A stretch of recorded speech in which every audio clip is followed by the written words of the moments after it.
I think they did a survey. Oh, they did this in a newspaper a while. They use all these different words, and Tasmania is the one that's the most. They use the words like rad, and that's rad, and that's cool. That's actually the slang. They actually say rad. Yeah, they use rad. That's how far behind Tasmania is. That's rad. You're lucky there are no Tasmanian listeners. No, like we can't go past.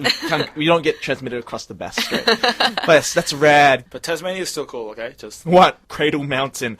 Hobart, the Rest City Casino. It's quite a calm down, Colin. It's quite a beautiful place. Please, just, it is. It's really just pretty. don't knock it. Don't knock it. Oh, because we don't condone what Colin says right now. Yeah. Colin condones it. Just because it doesn't embrace your whole. I want technology, iPods, all that sort of stuff. There's no sophistication in Tasmania. There's also no traffic. There's also no traffic there. Everyone walks at a slow snail pace. Okay. Anyway, back to this is true. This is not the Tasmanian knocking session, so we're going to go back to our Hey, we got to knock something. It's got to be Tasmania.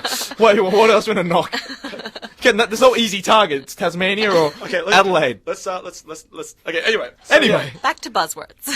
What's another word that you guys have come across? Hook in, which is my personal favorite. I've heard that one before. Everyone says hook up, but I've always been. My friends always brought me up. Not brought me up, but we talk about it as hook in rather than hook up. Hooking in. Hook in, yes.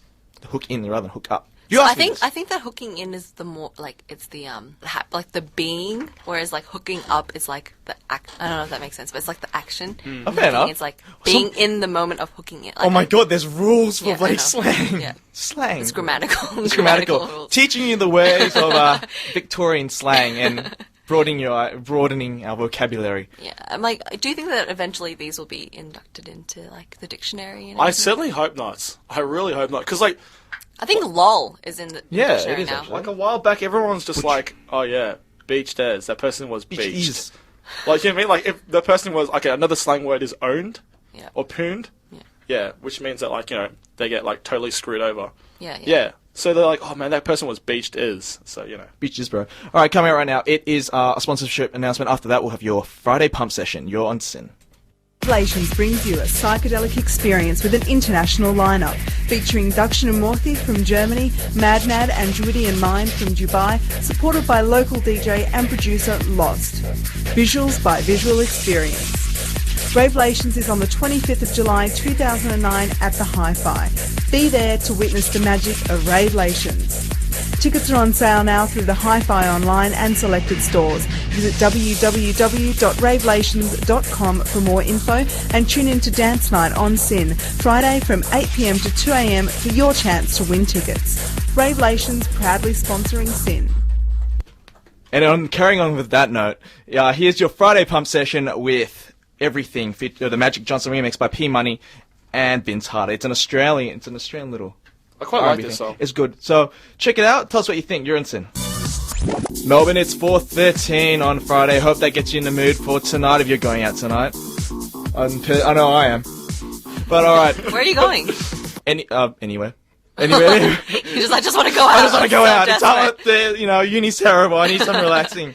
All right. So I think it'll be a pretty big weekend though. It will be. Everyone's gone. Yeah, it would be because everyone wants to get relief from from uni, and everyone wants to from Melbourne wants to party before they have to go back. Yeah, it's going to be epic. But before that, they have to eat.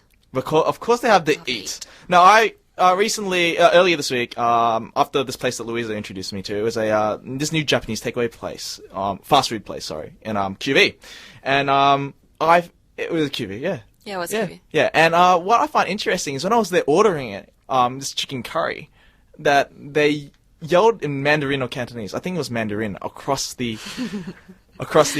bench into the kitchen, so then they could tell them to get your meal ready. It was fast, which is all good and that, but the issue is it was a Japanese fast food takeaway restaurant. It's Japanese. Why are there Chinese people working in a Japanese restaurant? No, it always happens. They're even owned by Chinese people. It's not. A lot of them aren't like actually like true Japanese restaurants. It's just something. No, but it's kind of like going to an Italian restaurant and having like a non-Italian person serving you. Exactly. I mean, I had a Korean guy serve me. Authenticity. So you want like the homemade Japanese cooked sort of thing, right? But a lot of people think about it. People go and learn the cuisine, and they go and then they open up the restaurant or something. So it's not. I think it's just weird to us because we think that it should be. Yeah, separate. exactly. But other non-Asian people would go in you know, Yeah. they wouldn't really know. And also, No, like, no, of course. I kind of know what Colin's coming from. I mean, like, the local fish and chip shop was, like, really good. Okay, don't laugh, okay. Local fish and chip shop was really good because they're owned by, like, these Greek couple, and they all, like, made the best souvlaki, burgers, fish and chips, and everything. It was great. And then one day, I walked in, and there were Chinese people there. Oh dear, the travesty. So what happened was I kind of stopped going because I was just like, they're not going to be as good, you know, because they don't know the business. But then I went back, and it was actually even better. So, you know, Yeah, you can't judge. You can't by, judge, like- of course, but Yeah. the thing is that the difference is if you're a fish and chip shop and you have obviously Chinese or Vietnamese or whatever, they're doing your fish and chips. Yeah, you know, but the thing is, there's no misleading in that. Whereas if you go to like your Japanese restaurants or your Korean restaurants that are staffed by Chinese people, you're kind of like saying, hey, us Asians are all alike, and also that, oh, we're Japanese today. We're That's Japanese a big today. statement. No, that's a yeah. big statement. Okay. For example, if I was looking for a job, Yeah. I wouldn't just go to a Singaporean or Malaysian restaurant to work. You know what Fair. I mean? Like, Yeah. they're working there to work. They're not, like, you're saying the staff there. Are you talking about people that own the place? Or No, you talking no, about it's the people who work there. Yeah, they're there just to work. Like, it's not. I know there's discrimination laws and all that. Yeah. You can't do that here. I know that. It's just that he wants to be authentic. they're not authentic. Like, can you find any authentic Japanese restaurants here that have Chinese chefs? Oh, not Chinese, Japanese chefs. Yeah, Like, we Yeah, went they to a it was a teppanyaki. Yep. Yeah, They I mean they were had like authentic. a yeah, I got Japanese. There's Some nothing. It's just that places. isn't it a little bit not misleading, but it's a bit confusing because everyone just thinks all Asians are alike. Well, what about if you walked into Aussie Disposal and you saw a non-typical Anglo-Saxon Aussie in there? Like, let's say I was working there. Would Yeah. you be like, oh, you know what? Yeah, you guys are falsely advertising who works here. To me, that just doesn't make sense. Like, I feel like you're being a bit, Narrow-minded. Yes. I said it. No, but like Not a bit, we a lot.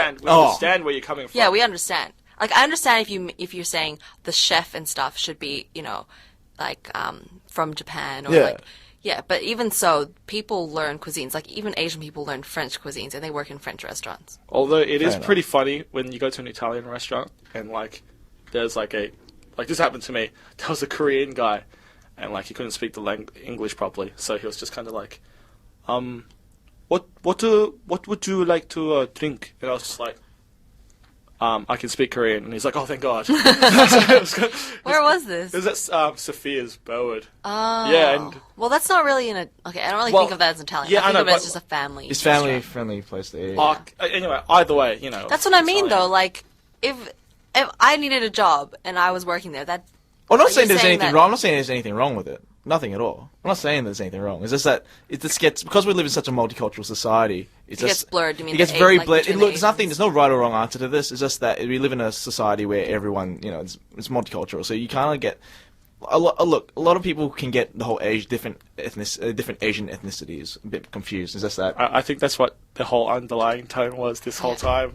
That Colin's just a bit angry that non-Asian people will mistake certain Asians as other Asians. What do you No. what do you get mistaken as? Is it like a personal grudge you have? No, I don't it have a seems personal like grudge. it. What do you think is a personal grudge? So he's just waving his fist and he's like, "You Chinese people are not Japanese. Stop posing." But seriously, do you get mistaken as another? Is that what it is? People think I'm everything. Some people think I'm American with Huh. an American accent because people think I have an No, American we meant accent, like which is wrong. Asian. Or Asian. Yeah. China. Well, of course, it's the typical one where you think from China. But no. I get mistaken for a Southeast Asian. Malaysian. No. Yeah, a little bit. Yeah, look at Vietnamese, his right? Malay, Look at him. Thai, Vietnamese, Laos. That's because you're like Darker. darker. Yeah, and also I don't have the Korean features like Yeah. the rainbow eyes. The rainbow eyes. And Explain rainbow eyes to our listeners. okay, it's like your eyes are like pretty much not open. Every time you smile, you're like your eyes curve upwards. So yeah, Like little rainbows. yeah, and and for me, it's kind of like I'm just a bit bigger than most Koreans. So they're like, well, Korean guys are meant to be a little bit feminine and blah blah blah. So Feminine. yes, yes. Okay. Coming out right now is Destiny's Child. It's an old school song with Say My Name. You're going to love this one. We've got about 10 minutes left. We'll wrap things up after this song. Moist. More. You're on air. Stop it. Dark Child 9.